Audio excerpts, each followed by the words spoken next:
तो अपने अपने इलाकों में सावधान रहो। आपके हिंदू भाइयों को भोलों को लोग भी धर्मी बनाते, फिर उनके बच्चे तुम्हारे दुश्मन हो जाएंगे। जय श्री राम। इतिहास गवाह है कि पूरी दुनिया में जिसका राज चला वो आकर कहीं हारा तो वो भारत है हमारा। जयराम जी की फिर आपस में लड़ मर के कैसे, पहले ही हमने बहुत कुछ सहा है, पहले ही बहुत जुल्म सहा है, अभी भी अगर ऐसे ही होता रहा तो हमारे देश का क्या हाल होगा। इन लोगों की चाल है कि देश में टुकड़े टुकड़े करा देना। हमारा देश अखंड रहेगा, क्यों नहीं रहेगा। हम लोग मिलकर एक दूसरे को ज्ञान के रास्ते ले जाएंगे, एक दूसरे को मदद करेंगे, एक दूसरे को बचाएंगे, अखंड रखेंगे अपने देश को। क्यों टुकड़ा टुकड़ा होने देंगे हम। पूरी दुनिया में अंग्रेजों का राज चला था, लेकिन वो जहाँ आके लास्ट में हारे वो भारत है हमारा। पूरी दुनिया में मुगलों का राज चला था, वो आकर के कहीं हारे तो वो भारत है हमारा। भारत हमारा कभी किसी दूसरे देश के लोगों से नहीं हारा। भारत हमारा अपने ही देश के गद्दारों से ही हारा है। इसका कारण हमेशा से कांग्रेसी पार्टी रहे, बॉलीवुड रहा, और न जाने कितने कितने जयचंद यहाँ पैदा हुए जिन लोगों ने भारत को डुबाने की इतनी सी भी कसर बाकी ना छोड़ी। पूरा जी जान लगा दिया भारत को डुबाने में। नहीं तो भारत पहले के ज़माने में भी सोने की चिड़िया थी, और आज मोदी के राज में भी भारत सोने की चिड़िया हो गई। शुरू में बॉलीवुड को इस्लामिक बनाने के लिए विरोध किया था गुलशन कुमार ने, उनको मरवा दिया गया।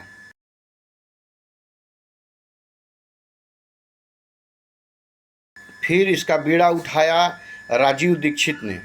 वो स्वदेशी अपनाने की बात हमेशा से करते थे, उनको भी मरवा दिया गया और उनको साबित करवा दिया गया कि हार्ट अटैक हुआ था, क्योंकि कांग्रेस का राज था।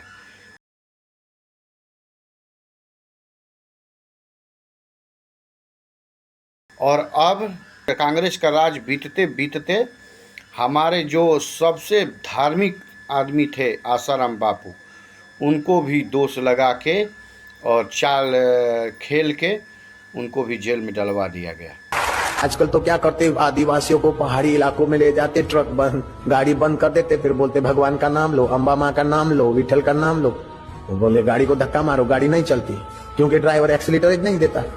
फिर बोले ये सब भगवान कच्चे झूठे, हमारा यीशु भगवान सच्चा है, उसकी शरण जाओ, हे यीशु भगवान हम तुमको मानते, ऐसा बोलो और धक्का मारो। उन बेचारे गरीब आदिवासियों को ऐसा बुंगला के, और फिर जब वो ऐसा बोलते तो वो एक्सीलेटर देता और गाड़ी चलती है। बोलो अब ये धर्म है कि धरती है, सच बताओ तुम लोग। ये आदिवासियों की सेवा है कि आदिवासियों का शोषण है, तुम ही बताओ भाई। नहीं तो ये वो ऐसी बातें करते थे। तो शुरू से ही हमारे सनातन धर्म को जिन लोगों ने बढ़ावा देने की कोशिश की उसको मरवा दिया गया। या अमिताभ बच्चन, जिसकी खुद की बीवी किसी कभी सिंदूर नहीं लगाती है, वो कहता है आज के डेट में कि मैं ना हिंदू हूँ ना मुस्लिम, मैं भारतीय हूँ। तू कहेगा कैसे? तू टीका लगा के घूमता है, तू सनातन धर्म की मजाक उड़ाता है। तेरा दीवार फिल्म तेरा देखा था हमने कि उसी फिल्म में तू मंदिर की सीढ़ी नहीं चढ़ता है, और उसी फिल्म में 786 का बैच लगा के तू उसको चूमता है। थोड़े से पैसों के लिए ऐसे ही गद्दारों ने सनातन धर्म और भारत को बर्बाद किया है। आइए आपको दिखाते हैं। हमारे यहाँ सूरत में धर्मपुर डिस्ट्रिक्ट में ऐसे लोगों ने अस्पताल खोली, फिर गरीब लोग दवा लेने को आए, उसको बुखार हुए तो सी विटामिन की गोली देवे। अब बुखार और सी विटामिन का कोई संबंध नहीं है। फिर बोले अम्बा माँ का नाम लेके खाओ, कृष्ण का नाम लेके, हमारे सब देवी देवताओं का नाम लेके उसको दवाई रोज रोज देवे, कुछ नहीं हुआ। बोले देखो तुम्हारा देह में दम नहीं है, अब हमारा यीशु भगवान को मानो तो बिल्कुल यीशु भगवान की दया होगी तो तुम ठीक हो जाओगे। तो आज यीशु भगवान को प्रार्थना करो। तो फिर यीशु भगवान को प्रार्थना करा के और फिर उनको क्विनाइन की इंजेक्शन देते और बुखार की गोली देते, उसको ठीक हो जाता है। अब ठीक तो गोली से होता है, और भूत घुसे देते। धर्मांतर का कैसा जुल्म हो रहा है अपने देश में, कितना जुल्म अभी सहोगे। ये अच्छा है क्या?